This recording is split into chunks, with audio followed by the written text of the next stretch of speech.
Les étudiants de deuxième année licence Matéco, bonjour. On va continuer avec nos séances de travaux dirigés avec l'exercice 6 de la concurrence imparfaite.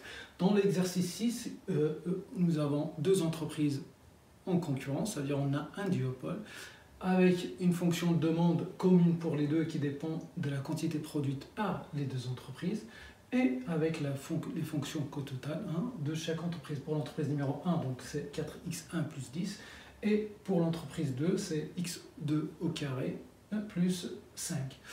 Première question, il nous demande de trouver donc l'équilibre ou la quantité et le prix, et de calculer aussi le profit de chaque entreprise, sous l'hypothèse que la quantité produite par son concurrent n'est pas modifiée par sa propre décision. D'accord ? Donc ça veut dire ici tout simplement qu'il s'agit de l'intersection des fonctions de réaction ou l'intersection des meilleures réponses. Ça veut dire tout simplement c'est l'équilibre Cournot-Nash ou la solution Cournot-Nash. Donc pour cela, on va maximiser le profit de l'entreprise numéro 1. Donc l'entreprise numéro 1 maximise son profit. Donc son profit c'est la quantité produite fois le prix, 24 moins 2 x1 plus x2, donc le prix. Ça c'est la fonction prix tout simplement, donc 24 moins 2, donc j'ai juste modifié l'ordre, moins coût total 4x1 moins 10. Condition de premier ordre, donc dérivé du profit de l'entreprise numéro 1 par rapport à x1, c'est 24 moins 2 facteur x1 plus x2 moins 2, x1 moins 4, ce qui nous donne moins 4x1 moins 2x2 plus 20, et donc une fonction de réaction, la fonction de réaction ou la fonction de meilleure réponse pour l'entreprise numéro 1. Donc x1 en fonction de x2 est égal à 5 moins x2 sur 2. Donc fonction réaction de x1, fr, fonction de réaction de l'entreprise 1. On fait la même chose pour l'entreprise numéro 2. Donc, maximiser le profit de l'entreprise 2, la quantité fois le prix, moins le coût total de l'entreprise numéro 2, condition de premier ordre, donc ça, le standard, vous avez l'habitude. Donc, on dérive première dérivée par rapport au profit de x2, et donc on a la fonction de réaction de l'entreprise numéro 2. Donc, jusqu'à maintenant, condition de premier ordre, je ne parle jamais de condition de second ordre parce qu'elle est vérifiée. Donc. Sinon, donc, bien sûr, pour s'assurer que c'est un maximum, parce qu'on maximise le profit, ça veut dire que la dérivée seconde est négative. Donc ça, on peut le vérifier. Donc si vous dérivez ici une deuxième fois par rapport à x1, ça fera moins 4, donc négatif, il s'agit bien de max. Là aussi, pareil pour l'entreprise numéro 2. Si vous dérivez une deuxième fois, donc là, la dérivée, elle est là. Donc si vous dérivez une deuxième fois par rapport à x2, dérivée seconde, vous aurez moins 6 et moins 6, c'est négatif. Donc c'est bien un max et non pas un min. Donc la solution de Cournot-Nash, c'est l'intersection des deux fonctions de réaction. Donc on a un système d'équations avec deux équations. Donc x1 est égal à 5 moins x2 sur 2, x2 est égal à 4 moins x1 sur 3. On remplace x2 dans on va dire l'équation 2 dans l'équation 1 ou l'équation 1 dans l'équation 2, vous faites ce que vous voulez. Donc de ma part, dès que je remplace l'équation 2 dans l'équation 1, donc x2 par 4 moins x1 sur 3, du coup, j'ai trouvé que x1 étoile est égal à 3,6 et x2 est égal à 2,8, donc on peut déduire la quantité totale 6,4. Une fois qu'on a calculé la quantité totale, donc je peux calculer le prix d'équilibre, donc il est 24 moins 2, la somme des deux, ça fait 11,2, donc on peut calculer le profit. Recette totale pour l'entreprise 1, donc c'est la quantité produite 3,6 fois le prix qui est 11,12, recette totale, moins le coût total, moins 4 fois la quantité produite, moins 10, donc la fonction de coût. Pareil pour l'entreprise 2, donc la quantité fois le prix, moins le coût total, 2,8 au carré moins 5, c'est x2 au carré plus 5, donc moins, ça fait 18,52. Voilà pour la première question. Pour la deuxième question, on suppose que l'entreprise 1 adopte le comportement de maîtrise, alors que l'entreprise 2 adopte le comportement de satellite. Donc il nous demande de recalculer le prix, les quantités de chaque entreprise et le profit. Donc adopte le comportement de maîtrise, ce qu'on a aussi appelé dans l'exercice précédent, c'est le comportement de leader, c'est la même chose. D'accord ? Donc il s'agit tout simplement de trouver l'équilibre de Stackelberg quand l'entreprise 1 est leader sur le marché. Et ce que nous avons ici, donc l'entreprise 1 est leader sur le marché, donc l'équilibre de Stackelberg. Donc on maximise le profit. Donc, sauf que ici, à la différence de la première question, Première question, l'hypothèse que la quantité produite par le concurrent n'est pas modifiée par sa propre décision. C'est-à-dire on n'a pris que les fonctions de réaction. Ici, ça va être l'inverse, ça va être modifié, c'est-à-dire que je prends en compte, donc dans ma fonction de profit, bien sûr la fonction de coût rien ne change, et donc la recette totale elle dépend de la quantité que je produis, plus le prix. Le prix ne dépend plus de x2, donc ça c'était x2. Donc on a remplacé x2 par la fonction de réaction de x2. Ça veut dire quoi? Ça veut dire que ma décision influence la décision du concurrent. C'est pour ça qu'on est un stackelberg, parce que l'entreprise est alors que Cornonache, non. Ma décision n'influence pas la décision de l'autre, on fait tout simplement l'intersection des fonctions de réaction. Donc je remplace x2 par la fonction de réaction de x2, et donc je maximise le profit, et on arrive à que x1 étoile est égal à 4,5. Donc l'entreprise numéro 1, s'il se comporte, s'il tient un comportement de maîtrise ou un comportement de leader, il va produire 4,5. Donc s'il produit 4,5, donc je peux déduire donc le x2, donc x2 à partir de la fonction de réaction que j'ai remplacée, 4 moins 4,5 sur 2, donc ça fait 3,5. Et donc x total, c'est la somme des deux, c'est 7. Donc je peux déduire le prix, maintenant le prix est égal à 10. Donc il est passé de 11 à 10, donc il a baissé. Donc c'est normal parce qu'on a produit plus. Dans le cas de l'entreprise 1 leader, donc on a produit 7, ici on n'a produit que 6,4. Pardon. Donc du coup le profit pour l'entreprise 1, donc c'est 17.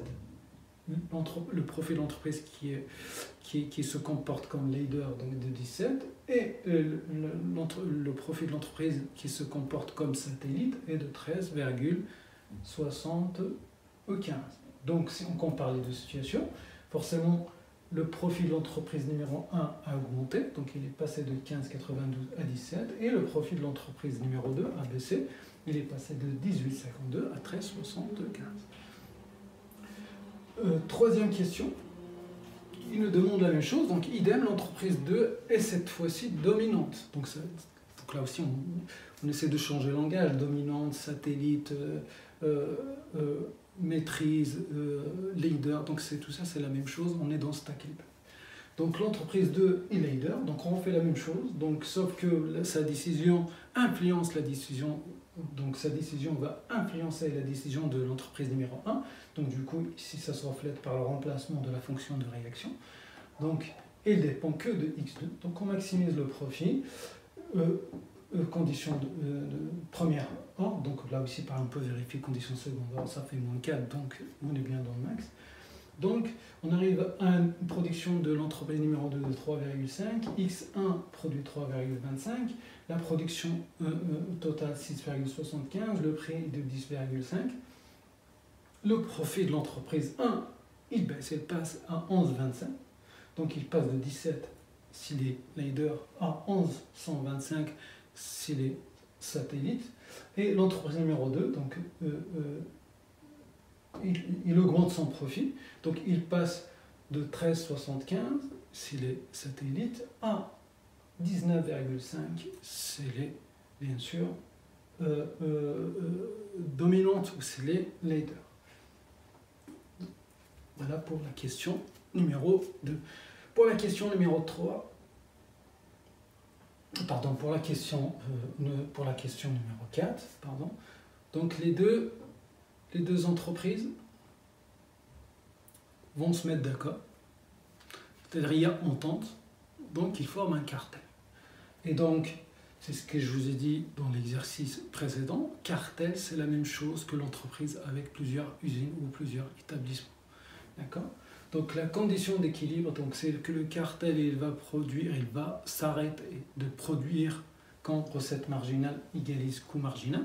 Donc ici le profit, c'est-à-dire sur la dernière unité, le profit est nul. Donc le cartel va arrêter de produire parce qu'il produit une unité supplémentaire et il va la vendre à perte. Donc il s'arrête quand le profit est égal à 0, c'est-à-dire quand le coût marginal de la dernière unité est égal à la recette marginale de cette dernière unité, et donc on arrête de produire.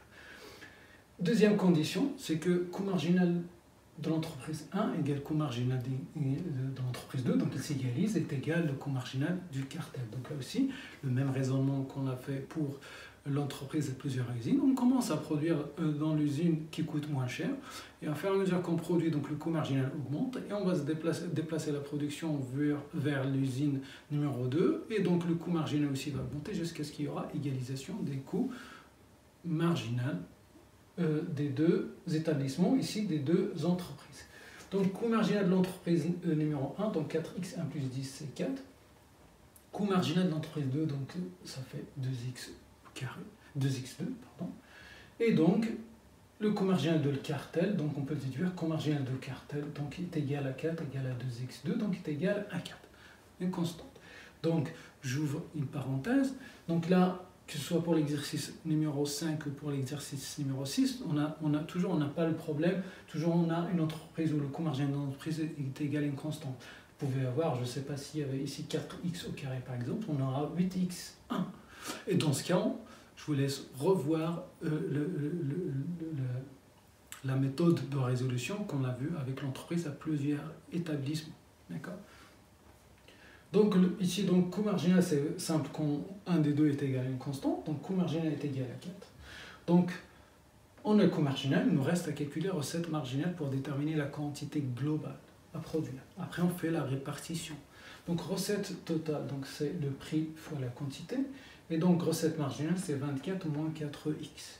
Donc, recette marginale égale coût marginal, ça veut dire 24 moins 4x est égal à 4, ce qui nous donne une quantité globale de 5. Donc, c'est-à-dire le cartel, il va produire 5 unités. Deuxième étape, c'est la répartition. Combien va produire x1 et combien va produire x2. D'accord ? Donc, x1 du cartel, pardon, on a 2x2 ici pour l'entreprise numéro 2, donc 2x2 qui est égal à 4. Donc, coût marginal 1 égale 2 égale cartel, ou 2x2 est égal au coût du cartel est égal à 4. 2x2 est égal à 4, ça veut dire que x2 cartel est égal à 2. Donc l'entreprise numéro 2 va produire 2 unités.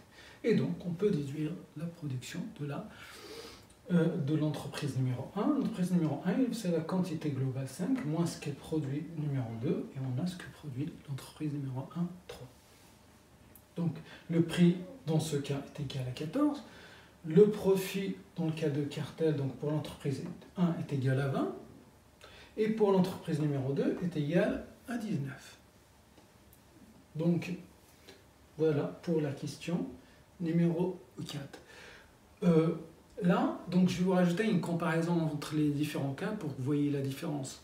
Quand 1 est leader, quand 2 est leader, et quand il y a cartel, et quand aussi les deux se comportent comme leader. Donc c'est le cas de conflit. Parce que je vous rappelle dans l'exercice précédent, donc on a vu que chaque entreprise a intérêt à se comporter seule comme leader. Mais il n'y a aucune garantie que l'entreprise se laisse faire et ne se comporte pas ou ne réagit pas comme leader, c'est-à-dire essayer, même s'il va perdre, et de sanctionner l'entreprise qui veut se comporter ou qui s'est comportée comme leader. Donc, je vous fais un schéma juste comparatif pour voir la différence. Donc, ces leaders, ils se comportent comme leader, c'est la solution de Boyle. Donc, on a x1 est égal à 4,5 et x2 est égal à 3,5. Donc là, ici, on est en conflit, d'accord ? Chaque entreprise ne se laisse pas faire. Donc, on aura une production globale de 8 et un prix est égal à 8. Donc, le profit de l'entreprise numéro 1 est égal à 8. Et le profit de l'entreprise 2 est égal à 10,60. Donc, s'il y a conflit, les deux vont à la guerre, les deux vont avoir leur profit chuter. Donc, comparaison, donc l'entreprise 1 leader, donc il réalise 17, le concurrent 13,75. L'entreprise 2 leader donc l'entreprise 1, 11,125, l'entreprise 2, vu qu'elle s'est comportée seule comme leader, donc 19,5. Les deux font la guerre, donc ils se comportent comme leader, donc 8 et 10,75. Donc c'est le cas, ce cas, il n'est pas favorable pour les deux entreprises. Sauf que ici, seul, bon, aucune entreprise ne peut ou ne va se laisser faire. D'accord? C'est-à-dire il va réagir, il va sanctionner. Donc la solution de se mettre d'accord.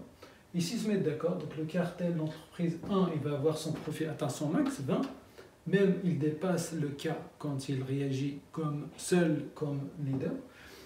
L'entreprise numéro 2 va aussi voir son profit augmenter à 19, un petit peu moins que s'il se comporte seul comme leader sur le marché, mais il n'a aucune garantie que l'entreprise numéro 1 ne réagit pas parce qu'il est 19,50, mais si l'entreprise 1 réagit et sanctionne en adoptant un comportement de leader, le profit il va baisser de 19 à 10. Donc, l'entente, c'est le cas le plus favorable pour les deux, et bien sûr, ce qui est anticoncurrentiel et illégal. Donc, voilà, on arrive à la fin de l'exercice numéro 6. Je vous dis à très bientôt pour l'exercice numéro 7. Et n'oubliez pas de vous abonner et de m'envoyer vos commentaires, vos questions si vous avez des questions, et vos propositions.